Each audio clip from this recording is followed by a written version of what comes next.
அன்பு நேயர்களே வணக்கம். வருகின்ற வெள்ளிக்கிழமை ஆடி மாத பிறப்பு. ஆடி மாதம் வைஷ்ணவத்திலே ரொம்ப உயர்ந்த மாதம். வெள்ளிக்கிழமை போயிடுது.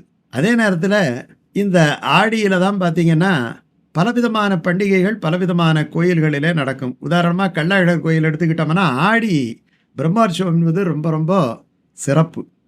ஆடி மாதம்தான் ஆண்டாளுடைய அவதார மாதம். அது ஒரு மிகப்பெரிய சிறப்பு. ஆடி வெள்ளிக்கிழமை எல்லா பெருமாள் கோயில்களிலையும் பார்த்தீங்கன்னா தாயார் உற்சவங்கள் நடக்கும்.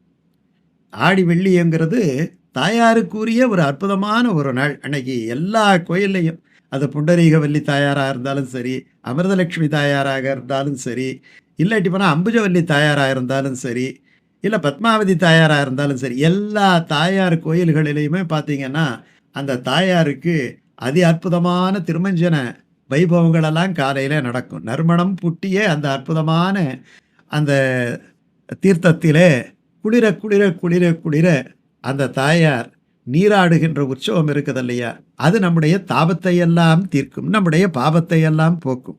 சில இடங்களில் பார்த்தீங்கன்னா கண்ணாடி அறையிலே அதி அற்புதமாக காட்சி அளிப்பார். அந்த மின்னும் ஆபரணங்களை பூட்டி கொண்டு எங்கு பார்த்தாலும் தாயார். சர்வம் விஷ்ணுமயம் ஜெகத்துன்னு சொல்கிறோமா, எல்லாம் தாயாருடைய அதீனத்திலே உள்ளது என்று சாஸ்திரம் சொல்லுவதற்கேற்ப அவளுடைய கண் பார்வையில் அன்றோ இந்த உலகமாகிய பந்து இந்த இருந்து கொண்டிருக்கிறது. அவள் எங்கே தூக்கி போடுகிறாளோ அந்த பாவம்தான் இந்த உலகத்திலே நடக்கக்கூடிய ஒவ்வொரு செயலுக்கும் பிரதானியமாக இருக்கிறது என்றெல்லாம் சாஸ்திரம் சொல்லுகிறது. அதெல்லாம் பிரதிபலிக்கக்கூடிய அந்த அற்புதம் ஒவ்வொரு கோயிலிலேயே நம்ம ஒரு குறியீடாக நம்ம பார்க்கலாம், அனுபவிக்கலாம். அவ்வளவு அற்புதமான ஒரு நாள் இந்த ஆடி வெள்ளிக்கிழமை. ஆடி என்பது தட்சிணாயனத்தினுடைய தொடக்க நாள். அதனால் பல கோயில்களில் பார்த்தீங்கன்னா பெருமாள் கோயிலில் மட்டும் 2 வாசல் இருக்கும். ஒன்று தட்சிணாயன வாசல் அப்படின்னுட்டு இருக்கும், இது தெற்கு வாசல். இன்னொன்று உத்தராயண வாசல்ன்னுட்டு இருக்கும், அது வடக்கு வாசல். இந்த 6 மாத காலம் தையில் ஆரம்பித்த ஆனி மாதம் கடைசி வரைக்கும் இந்த நம்ம உத்தராயண வாசலில் தான் நம்ம நுழைஞ்சு நம்ம பெருமாளை போய் சேவை பல கோயில்களில் இருக்கு. நமக்கு சில முக்கியமான பெருமாள் கோயில்களில் தட்சிணாயன வாசல் உத்தராயண வாசல் இருக்குது. அந்த தட்சிணாயன வாசல் திறக்கப்படுகின்ற காலம் பெரிய ஏற்றம் என்ன அப்படின்னு சொன்னால், தெற்கில் இருந்து நம்ம வடக்கு நோக்கி போகிறோம். இந்த தட்சிணாயனத்தில் தெற்கு இருந்து வடக்கு நோக்கி போகிறது சரணாகதி, சரண யாத்திரைன்னு சொல்லுவாங்க. சரணாகதி நம்ம பார்க்கறதுக்காக பெருமாளே தெற்கு நோக்கி பார்க்குறார். அப்போ நம்ம அவரை நோக்கி போகிறோம், அவர் வடக்கில் இருந்து நம்ம நோக்கி வர்றார். ஸ்ரீரங்கத்திலே அப்படி தானே இருக்கிறார், அதுதானே பெரிய கோயில். அப்படிப்பட்ட ஒரு அமைப்பு இந்த ஆடி வெள்ளிக்கிழமை இருக்கிறது. இதுக்கு முதல் நாள் பார்த்தீங்கன்னாலும் மகாலட்சுமிக்குரிய நாள் தான். அன்னைக்கு ஆனி மாதம் கடைசி நாள் இருக்குது இல்லையா, அன்னைக்கு அமிர்தலட்சுமி விரதம்.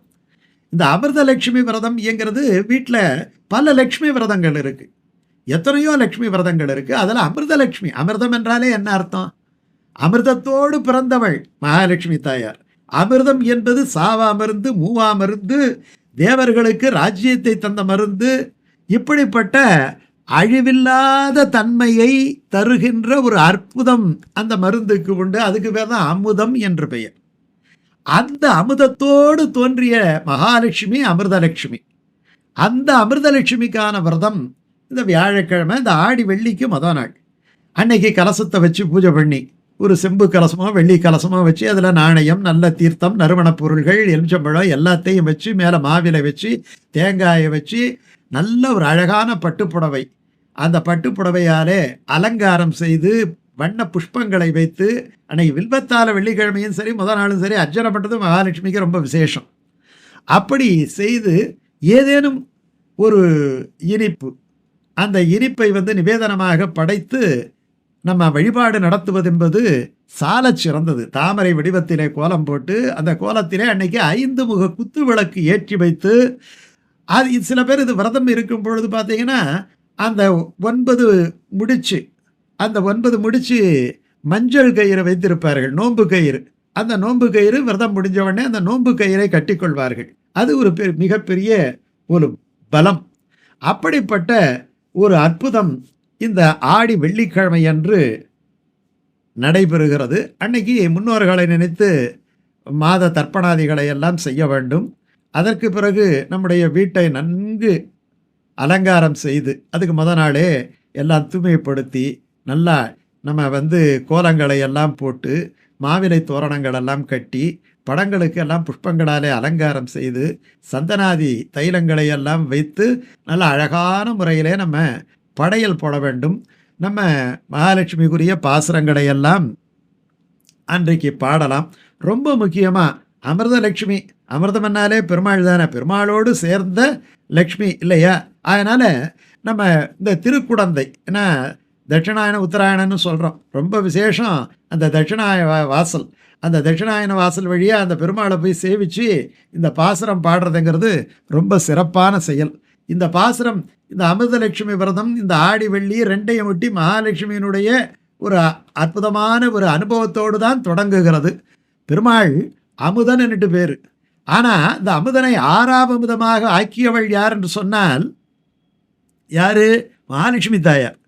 மகாலட்சுமி தாயார் பார்க்கடையெல்லாம் தேவர்கள் கடைந்து அமுதத்தை எடுத்த பொழுது அவர்கள் அமுதத்தை உண்டார்கள் என்று சொல்லிவிட்டு அவர்களெல்லாம் அமுதத்தை உண்டார்கள், அது உப்புச்சாறு. ஆனால் ஆறாம் அமுதமாகிய மகாலட்சுமி தாயாரை தான் ஏற்றுக்கொண்டான் பெருமாள். அவர்கள் உப்புச்சாறை சாப்பிட்டார்கள். இவன் பெண்ணமுதாகிய அந்த மகாலட்சுமி தாயாரை ஏற்றுக்கொண்டான் என்பார்கள். அதனால ஆறாம் அமுதனானான் பெருமாள். மகாலட்சுமியாகி அமுதத்தை ஏற்றுக்கொண்டு ஆறாம் அமுதனானான். அந்த ஆறாமதே என்று தொடங்கக்கூடிய இந்த தட்சிணாயன வாசல் வழியாக பெருமாளை சேவித்து பாடுகின்ற பாசுரம் அன்னைக்கு நமக்கு ஒரு சிறப்பான ஒரு வழிபாட்டு பலனை தரும். அந்த பாசுரம் நம்மாழ்வாருடைய பாசுரம். இந்த பாசுரம் சாதாரண பாசுரம் கிடையாது. இந்த பாசுரத்தை வச்சுக்கிட்டு தான் நாதமுனிகள் 4000 தேடி கண்டுபிடிச்சார். அப்படிப்பட்ட அற்புதமான பாசுரம்.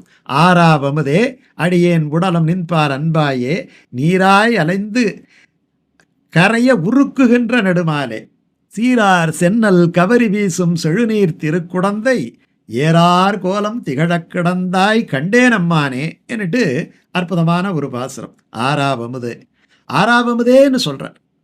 இதை கேட்டுக்கிட்டு வடநாட்டிலிருந்து இப்படிப்பட்ட ஒரு வார்த்தையா? இந்த வார்த்தை என்பது வடமொழியில் கூட இல்லாத வார்த்தை, பெருமாளுக்கு இப்படிப்பட்ட ஒரு குணானுபவமாக இருக்கிறதே என்று சொல்லிவிட்டு இந்த வார்த்தைக்காகவே வடநாட்டிலிருந்து தெற்கு நோக்கி வந்தாராம் அந்த திருவாய்மொழியை கற்றுக்கொள்வதற்காக.